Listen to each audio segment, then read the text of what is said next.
Tout est trop cher et tant mieux. Et là, tu te dis, mais qu'est-ce qu'il raconte?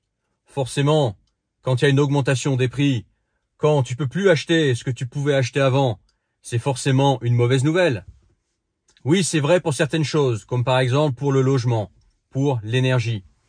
Mais pour d'autres choses, je pense que c'est plutôt une bonne nouvelle et que ça va faire du nettoyage dans notre société. Ça va même nous faire du bien. Tu sais, l'autre jour, je survolais un article concernant pas vraiment une chaîne de fast-food, mais d'une enseigne française de restaurants, on va dire, bas de gamme, de restaurants pour famille, tu vois, qui à l'origine avait des prix attractifs, où tu mangeais, il y avait une certaine ambiance particulière, c'était plus ou moins bon, c'était bas de gamme, mais c'est pas mal, tu vois, pour manger rapidement. Et puis c'était pas cher, quoi, voilà, t'avais pas envie de cuisiner, t'étais sur la route, etc. T'allais là-bas, voilà, t'allais là-bas en famille. C'est une enseigne qui a bien fonctionné dans les années 90, peut-être jusqu'au milieu des années 2000. Puis ensuite, il y a eu un déclin et aujourd'hui, cette enseigne se retrouve en difficulté au point de devoir vendre des magasins. Et clairement, ce qui s'est passé, c'est que les prix sont devenus trop élevés par rapport à ce qui est proposé. Okay, et pas parce que l'enseigne est en concurrence avec d'autres restaurants, tout simplement parce que les gens, maintenant, ils font attention à comment ils mangent. Tu vas par exemple dans une enseigne de fast-food. Bah, les prix, clairement, sont devenus déconnants. Tu sais, avant, le fast-food, c'était la bouffe bas de gamme. C'est toujours le cas d'ailleurs. C'est de la bouffe bas de gamme, rapide, pas saine, etc. Mais au moins, c'était pas cher. Tu avais la flemme de cuisiner ou tu voulais manger rapidement sur la route pour voilà 5-10 euros. Tu mangeais là-bas, etc. Bon, c'est pas l'idéal. C'est pas une bonne diète. C'est clairement pas le genre de bouffe qu'il faut manger tous les jours. Mais au moins, voilà, c'était pas cher, etc. Aujourd'hui, si tu regardes les prix, clairement, ça vaut pas le coup. Tu manges mal pour des prix qui seront supérieurs à, par exemple, aller au supermarché ou sur le marché, le vrai marché, et te constituer tes propres ingrédients et cuisiner même vite fait. Au moins, tu maîtrises les produits que tu mets dans ta bouche, tu choisis ton plat jusqu'au bout, et en plus, c'est beaucoup plus abordable que même les chaînes à l'origine qui se sont créées sur le seul avantage d'être pas cher. Le fast-food à l'origine, c'est quoi la force du fast-food? Ouais, c'est pas cher. On peut dire ce qu'on veut, critiquer, dire que c'est pas bon. Oui, mais au moins c'était pas cher. Aujourd'hui, c'est plus le cas. Quel est l'avantage d'un fast-food, d'un restaurant bas de gamme, d'une chaîne de restaurants bas de gamme aujourd'hui? Les prix sont élevés. Sinon, pour le reste, ouais, tu manges, mais tu manges mieux chez toi. C'est plus le prix. Tu vois ce que je veux dire? Et par rapport au prix proposé, l'expérience et la qualité proposée n'est plus au rendez-vous. Tu vois ce que je veux dire? C'est que l'augmentation des prix, elle peut pas aller, comme certains disent, les arbres ne grimpent pas jusqu'au ciel. Mais c'est vrai. Quand tu vends des produits, tu peux augmenter tes produits de temps en temps, mais au bout d'un moment, le client il dit stop, c'est trop élevé par rapport à ce que c'est, ou stop, j'ai plus les moyens pour payer ces prix-là, tu fais augmenter ces prix, stop, c'est fini. Tous les produits, que ce soit des services, des produits ou de la bouffe, ils ont un prix maximum. Et à un moment donné, les gens commencent à réfléchir, à se dire, mais attends, ça fait quand même beaucoup, quoi. Est-ce qu'il n'y a pas des meilleures alternatives? Surtout par rapport à ce qui est proposé. Moi, là, ce que je suis en train de te parler, je te parle pas de restaurants chiadés où effectivement, tu mets 200 balles, mais par contre, derrière, tu as un service nickel, tu manges bien, c'est typique, etc. Là, c'est un autre créneau. Là, je te parle, moi, du fast-food ou de l'enseigne de bouffe bas de gamme familiale, tu vois, qui galère. D'ailleurs, aux États-Unis, les fast-food commencent à se prendre une tannée. Là, pour le moment, c'est les enseignes, bas de gamme. Mais les fast-food, moi, je les vois bien se prendre une tannée en France aussi. Enfin bref. Donc, ce que je suis en train de te dire, c'est que il y a aujourd'hui des services, des produits qui sont devenus trop chers pour ce qu'ils sont, qui valent clairement pas le coup, et qui à l'origine n'étaient pas des bons produits, qui étaient des produits qui étaient là parce que leur force, leur valeur ajoutée était, c'est pas cher. C'est pas cher. Allez, donne-moi 5 balles et je te remplis le bide. Mais quand c'est plus l'argument de cette enseigne et que derrière, bah, il n'y a pas la qualité, il n'y a pas le service, il n'y a pas ce que tu veux, bah, les gens, ils commencent à comparer et se dire, bah, je ferais aussi bien d'aller, voilà, faire des commissions, aller sur le marché, aller quelque part en nature, pique-niquer, etc., en choisissant mes propres ingrédients, en mangeant sainement, comme j'ai envie moi, avec les goûts, les nuances de goût que moi je veux. En plus, c'est moins cher. Bah oui, tu vois ce que je veux dire? Donc ça, c'est un exemple de choses qui, je pense, vont faire du bien. C'est on s'est habitué avec le pas cher, entre guillemets, à des fois avoir des mauvaises habitudes parce que c'était pas cher. Bon, quand ça devient plus trop intéressant, là, tu dis, voilà, c'était quand même une mauvaise habitude. Bon, moi, les fast-food, j'ai jamais été un grand fan, hein. Mais voilà, je te parle en général. C'était des mauvaises habitudes. Maintenant, vu les prix proposés, on peut peut-être changer nos habitudes parce que de toute façon, au niveau prix, c'est pareil ou même moins bon, plus élevé que ce qui est bon. Pareil, par exemple, pour les services, certains services qui deviennent chers en France. Par exemple, la mécanique sur sa voiture.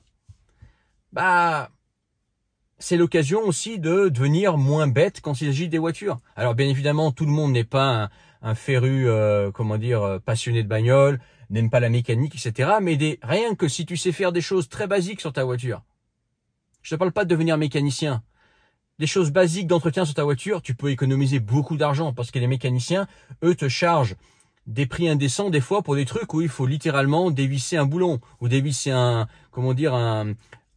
filtre ou ouvrir un cache pour changer un filtre. Hein. Littéralement, c'est ça. Hein. Voilà. Donc, il y a plein de choses où pour changer une ampoule, rien que des trucs déjà tout bêtes, regarder tes niveaux, c'est des choses qui te permettent, voilà, d'être plus intelligent en ce qui concerne ta voiture, d'être moins ignorant par rapport aux produits que tu utilises, les outils que tu utilises au quotidien, et en plus de faire des économies. Parce qu'il faut savoir aussi, c'est que quand tu rentres trop dans la facilité du service, c'est que toi, tu deviens ignorant des choses que tu utilises. Tu deviens ignorant de la voiture que tu utilises. Plus tu en sais sur la voiture que tu utilises, plus tu vas pouvoir déjà détecter des pannes, pouvoir l'entretenir, etc., faire les choses toi-même, etc., et de faire des grosses économies. Et en plus, tu sais ce que tu as entre les mains. C'est un stress en moins. Tu maîtrises le truc, tu vois. Tu maîtrises la voiture, non pas le volant. Enfin, si, il faut, mais aussi. Mais je veux dire, tu maîtrises en fait l'objet que tu as dans les mains pour pouvoir l'entretenir, le réparer toi-même. Pareil dans ta maison, dans ton appartement. Voilà. Les artisans, forcément, ils ont leur prix, c'est normal, il faut qu'ils fassent leur marge, etc. Ils ont les impôts, etc. Même les mécaniciens, je sais pas pour taper sur les mécaniciens.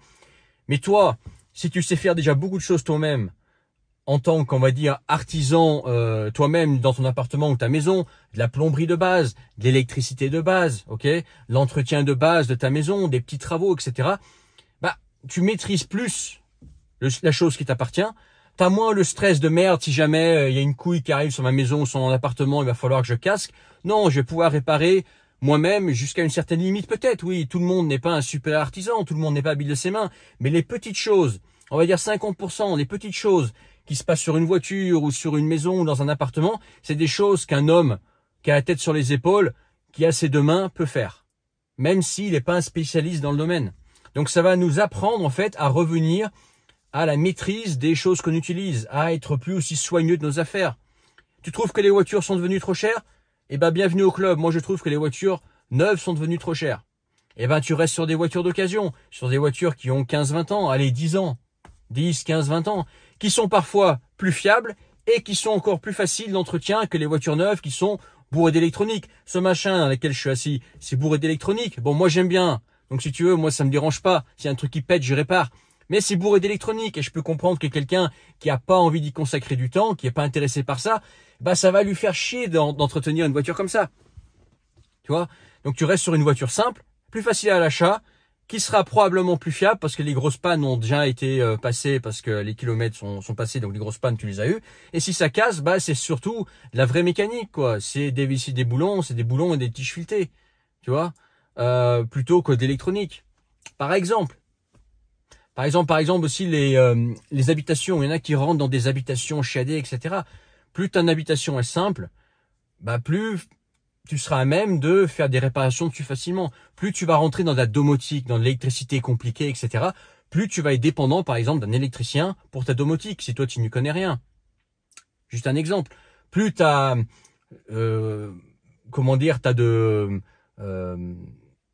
de salles de bain, etc., plus bah forcément tu as de la tuyauterie, tu as potentiellement des fuites, plus tu as de toilettes dans ta maison, plus tu complexifies en fait ton truc, plus tu vas être dépendant d'un plombier. Alors que si ta maison, ton habitat est ultra simple, c'est plus facile, tu vois, de trouver les choses. Tu vois la logique que dont je suis en train de te parler, c'est que oui, les augmentations des prix, c'est mauvais pour certaines choses, pour les choses notamment basiques. Par exemple, la nourriture de base, ok, pas le fait d'aller au restaurant. Le fait d'aller au restaurant, c'est en train de devenir un luxe, ok,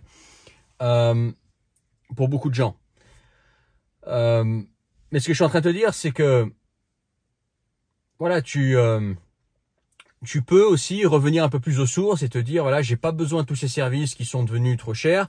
Je reviens à une vie plus simple, à utiliser des produits plus simples, à simplifier ma vie pour être moins stressé par la pression financière que procure le fait d'avoir des trucs compliqués entre les mains. Si une voiture trop complexe, si tu roules dans une voiture trop complexe, tu es forcément dépendant des mécaniciens, des garagistes, si tu n'y connais rien.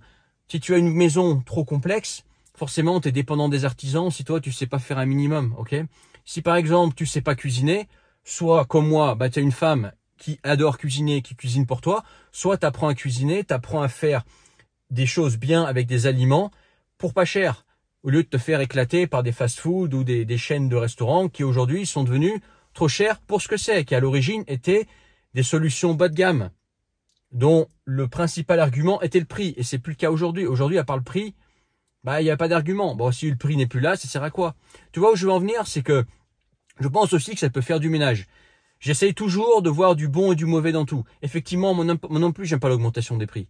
On est bien d'accord. On veut tous un pouvoir d'achat de fou pour des petits prix. On est bien d'accord, c'est juste logique.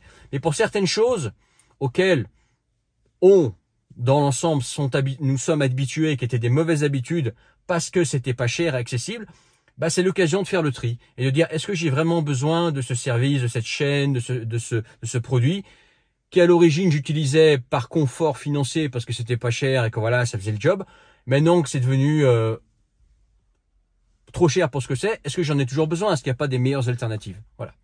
Voilà ce que je voulais faire comme aujourd'hui comme vidéo. Dis-moi ce que tu en penses en commentaire. N'oublie pas de t'abonner et dans la description, le premier lien, tu peux rejoindre mes contacts privés, le canal Telegram et recevoir tous mes messages à venir. Et si tu veux qu'on se parle, toi et moi, du sujet que tu veux, ça peut être des solutions alternatives pour gagner sa vie, pas être dans le salariat actuel qui est éclaté au sol, etc. Bref, tu me parles du sujet que tu veux, du sujet qui tient à cœur, ou tu as vu me parler d'un sujet pendant toutes ces années sur Internet, tu penses que j'ai une pertinence sur ce sujet-là, on peut en parler. C'est dans la description, tu cliques sur le premier lien, tu t'inscris et tu réserves un appel visio avec moi. Une fois que tu as réservé, on convient d'une date et d'une heure qui te convient pour se parler. Et voilà, je crois que j'ai tout dit.